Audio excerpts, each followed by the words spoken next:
નમસ્કાર, આપ જોઈ રહ્યા છો spark today news. Gir Somnath જિલ્લાના ઉના તાલુકા પંથકમાં એક લીમડાના ઝાડને લીધે વિકાસ ગાંડો થયો હોય તેવા દ્રશ્યો સામે આવ્યા છે। ગામથી ગામને જોડતા રસ્તા અંતર્ગત હાલ આમોદરાથી સુલતાન પર કાણેક બરડા રોડનું કામ ચાલુ છે। રસ્તામાં નડતરરૂપી લીમડાનું તોતિંગ ઝાડ ઊભું હોય એનાથી ભવિષ્યમાં રસ્તા પર ચાલતા મોટા ટ્રક, બસો જેવા વાહનોને લીધે અકસ્માત થવાની સંભાવના છે। આ રસ્તાને અડીને આ નડતરરૂપી તોતિંગ લીમડાના ઝાડ પાછળ જવાબદાર કોણ? ઉના બાંધકામ કચેરીના અધિકારી કે પછી કોન્ટ્રાક્ટર?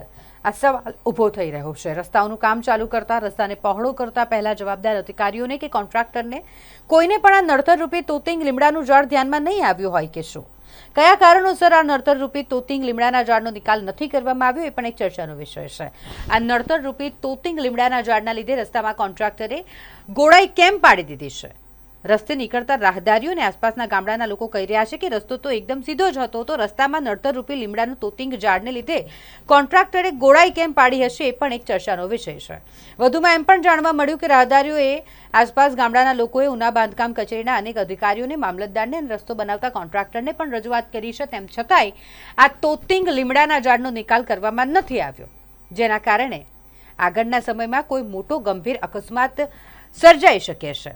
આવું કંઈ ન બને એ પહેલાં વહેલામાં વહેલી તકે તાત્કાલિક રૂપે આ નડતરરૂપી તોતિંગ લીમડાના ઝાડનો નિકાલ કરવામાં આવે તેવી સૌની માંગ છે।